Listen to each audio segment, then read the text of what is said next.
Brought to you by Penguin.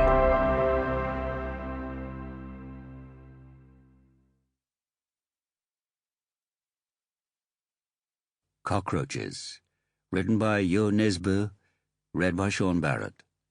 The moral right of the author has been asserted. Part 1. Chapter 1, Tuesday the 7th of January. The traffic lights changed to green, and the roar from lorries, cars, motorbikes and tuk-tuks rose higher and higher until Dim could see the glass in Robinson's department store vibrating.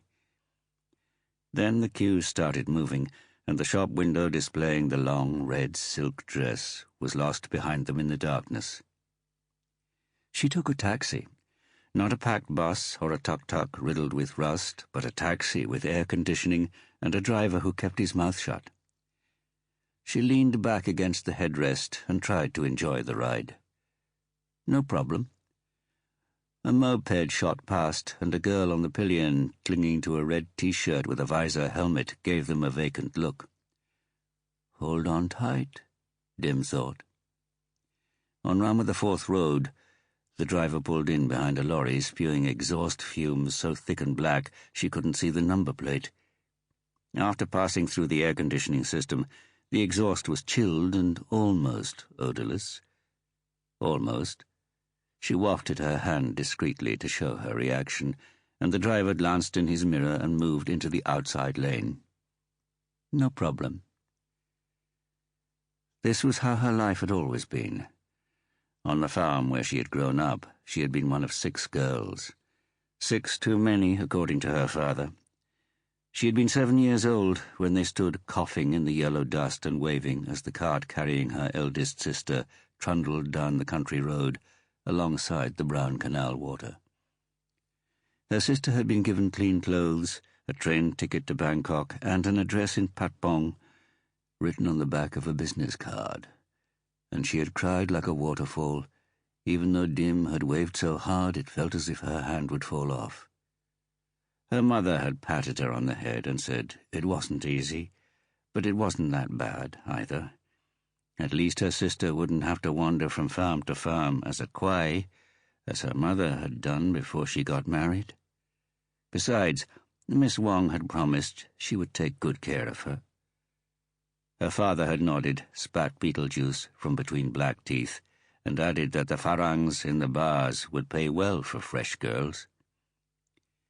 Dim hadn't understood what her mother meant by kwai, but she wasn't going to ask. She knew, of course, that a kwai was a bull. Like most people on the farms around them, they couldn't afford a bull, so they hired one of the ones that circulated the district when the rice paddy had to be ploughed. It was only later she found out that the girl who accompanied the bull was also called a kwai, as her services formed part of the deal. That was the tradition. She hoped she would meet a farmer who would have her before she got too old. When Dim was 15, her father had called her name as he waded across the paddy field with the sun behind him and his hat in hand. She hadn't answered at once.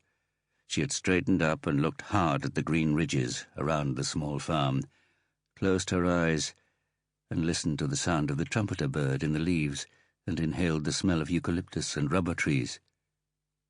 She had realized it was her turn. For the first year they had lived 4 girls to a room and shared everything, bed, food, and clothes.